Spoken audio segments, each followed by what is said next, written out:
Bonjour à tous, je suis Clément Renaud, le fondateur de Louvinvest, la meilleure plateforme pour investir en SCPI. Et aujourd'hui, nous allons étudier un portefeuille de l'un de nos clients, en réalité notre plus gros client. Alors si vous ne voulez rien rater de nos vidéos, n'oubliez pas de vous abonner, c'est très important pour nous permettre de créer des contenus de qualité.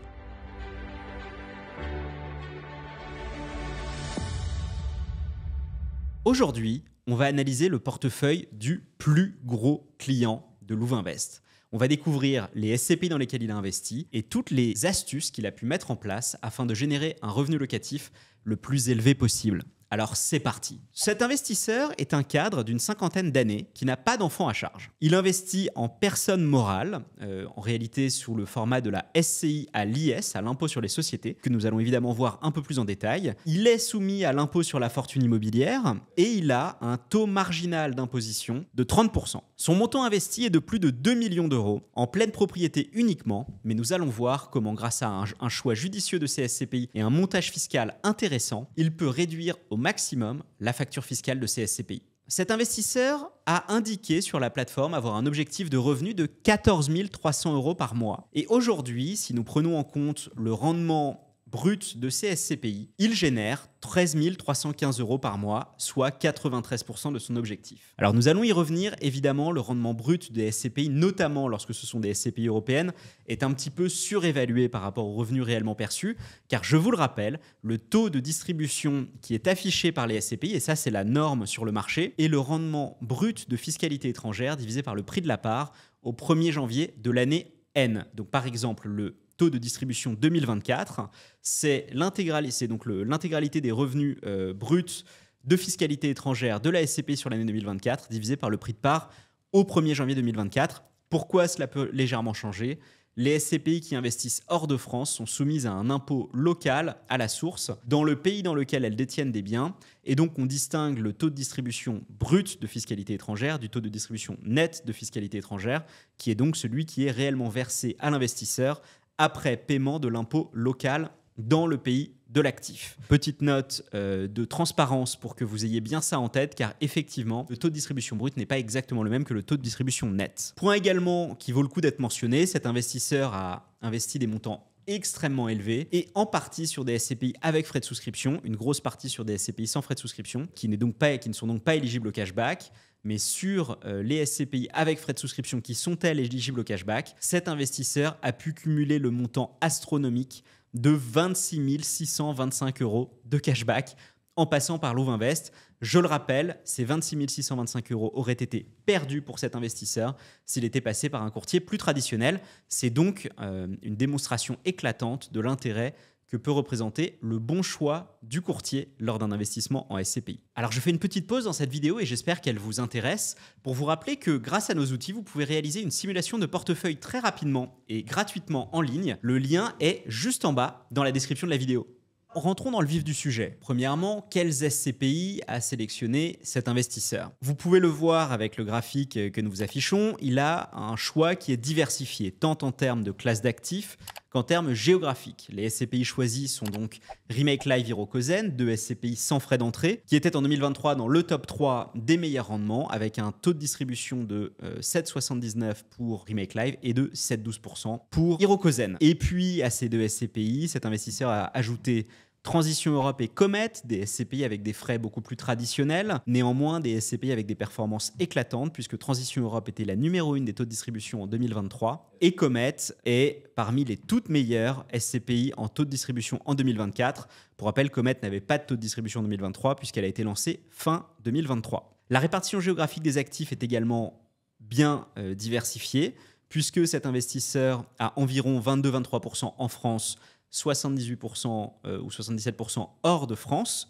avec une belle répartition entre l'Irlande, la Grande-Bretagne, l'Espagne, les Pays-Bas, l'Allemagne, l'Italie. Les classes d'actifs sont elles aussi bien réparties, avec évidemment une prépondérance de bureaux qui représente environ 45% des actifs des SCPI dans lesquels cet investisseur a investi. Un point que je trouve intéressant ici, c'est qu'on entend souvent ou on voit souvent des clients qui vont faire ce que j'appelle de la surdiversification et qui vont aller placer 10 ou 20 000 euros sur 3, 4, 5, 10 SCPI. Cet exemple est intéressant puisque, évidemment que nous recommandons de se diversifier, notamment pour ne pas avoir une exposition trop importante à un gérant. Mais cet investisseur a fait le choix de placer 2 millions, on parle d'un montant absolument considérable, sur uniquement 4 SCPI. Et ça peut paraître un peu surprenant, mais de mon point de vue, ce n'est pas totalement absurde puisqu'on parle de SCPI qui ont elles-mêmes des capitalisations très, très élevées pour chacune d'entre elles et qui proposent des performances très importantes. Alors on va maintenant rentrer dans le cas peut-être le plus intéressant de cet investissement, qui est le montage. On a évidemment, on l'a vu, des SCPI qui sont à prédominance hors de France, on le rappelle, et je vous invite peut-être à consulter la vidéo dédiée sur le sujet de la fiscalité des SCPI européennes si vous ne l'avez plus en tête, mais il y a de nombreux avantages fiscaux à investir en SCPI européenne, en personne physique évidemment, puisque vous bénéficiez de l'exonération des prélèvements sociaux de 17,2% et d'un mécanisme de crédit d'impôt qui permet de réduire drastiquement le montant des impôts que vous allez payer sur l'impôt sur le revenu. Mais également, les SCPI européennes ont un intérêt sur les SCI à l'IS que nous allons découvrir. Et pour commencer, revenons sur le fonctionnement classique de l'imposition d'une SCI à l'IS. Donc comme on l'indique, la SCI à l'IS est soumise à l'impôt sur les sociétés. Donc la SCI va collecter des revenus. Ces revenus vont être imposables. Ils vont être imposés à l'impôt sur les sociétés d'abord, avant toute autre chose. Et donc l'impôt sur les sociétés, comment ça marche? La fiscalité est donc de 15% jusqu'à 42 500 € de résultat. Et au-delà des 42 500 €, on est à 25%. Donc ce qui est intéressant par rapport à cela, c'est que le taux d'IS est relativement réduit si votre SCI ne génère pas des revenus trop conséquents. L'autre élément qui est extrêmement intéressant, notamment dans ce cas-là, c'est le fait que uniquement les revenus de source française sont soumis à l'impôt sur les sociétés. Je vous le disais tout à l'heure, il y a une différence entre le TD brut et le TD net pour les SCPI européennes qui consiste en un prélèvement de l'impôt à la source dans le pays d'origine directement auprès de la SCPI. Et en fait, cet impôt, c'est un impôt sur les sociétés. Et donc, pour des raisons de non-double imposition à l'impôt sur les sociétés, les revenus de sources étrangères qui ont déjà été imposés dans le pays d'origine ne sont pas soumis à l'IS en France.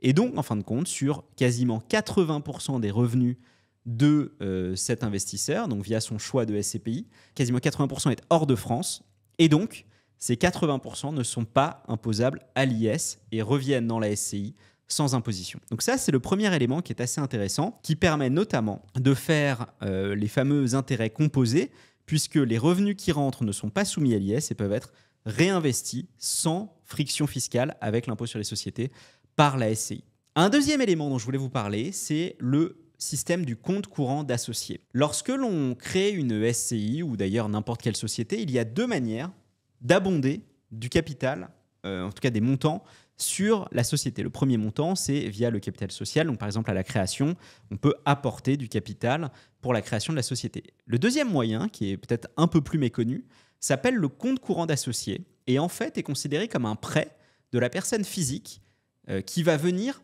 donner, donc l'associé va venir donner de l'argent, enfin ou prêter plutôt pardon que donner de l'argent à la société et ça va venir s'indiquer sur ce qu'on appelle le compte courant d'associé. Donc c'est une dette que la société a envers l'associé qui a mis cet argent. Et alors pourquoi c'est intéressant? Parce qu'évidemment la SCI qui va générer des revenus va pouvoir rembourser cette dette au fur et à mesure qu'elle va générer des revenus. Et le remboursement de cette dette n'est pas soumis à l'impôt puisque c'est juste un remboursement de dette, ça n'est pas considéré comme quelque chose sur lequel l'associé personne physique devra payer des impôts. Et il y a un autre mécanisme encore plus intéressant qui consiste à rémunérer le compte courant d'associé. Et alors là, c'est assez pointu, donc accrochez-vous bien. L'idée dans ce cas-là, c'est que légalement, on peut dire que l'associé qui a fait un prêt à la société sera rémunéré pour son prêt. Si vous allez voir une banque, la banque ne vous prête pas à 0%.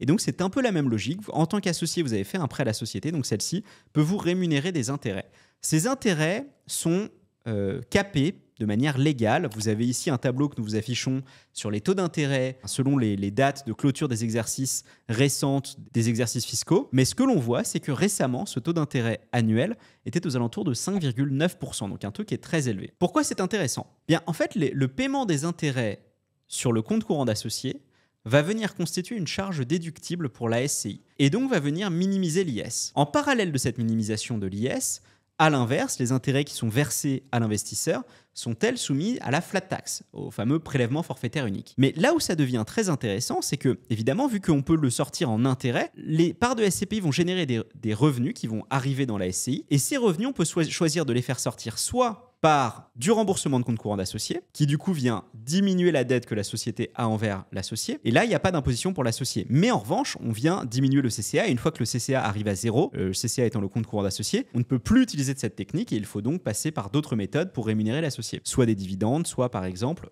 les intérêts du CCA, mais qui ne peuvent plus non plus exister, puisqu'il n'y a plus de CCA. Via les intérêts, vous allez venir défalquer l'IS, et vous allez venir générer des revenus qui sont au prélèvement forfaitaire unique pour l'investisseur. Donc ça, c'est la deuxième méthode, les intérêts du compte courant d'associé. Et la troisième méthode pour sortir l'argent, ça va être des choses comme des dividendes ou tout simplement la clôture de la société. Là où c'est très puissant, c'est que tant qu'on a du CCA, il peut être très intéressant de venir réduire l'IS à zéro, puisqu'on l'a dit, il y a à peu près 80% des revenus qui ne sont pas soumis à l'IS puisqu'ils sont générés hors de France, à peu près 20% qui sont soumis à l'IS parce qu'ils sont générés en France. Et donc, on va être capable, via la rémunération du CCA, de venir défalquer les intérêts des revenus qui sont imposables à l'IS, donc pour ne pas payer l'IS. Et en parallèle de ça, certes, on génère du prélèvement forfaitaire unique, mais cette portion qui est sortie via des intérêts de CCA n'est pas sortie via du remboursement de compte courant d'associé.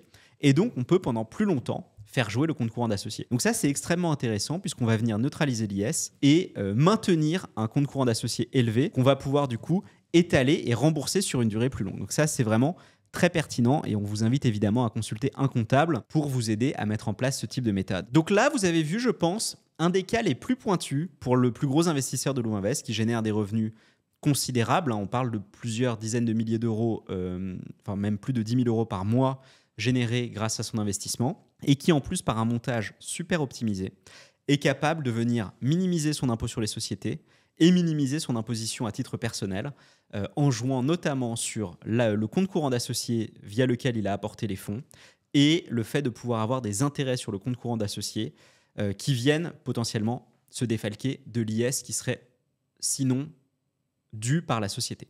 J'espère que cette vidéo vous a plu et si l'investissement en SCPI vous intéresse, n'oubliez pas que vous pouvez prendre un rendez-vous gratuit avec l'un de nos conseillers. Et si vous voulez aller plus loin, je vous invite fortement à regarder cette vidéo sur le rendement des jeunes SCPI que nous avons réalisé avec Pierre-Antoine Burgala, le directeur général d'Iroko. Merci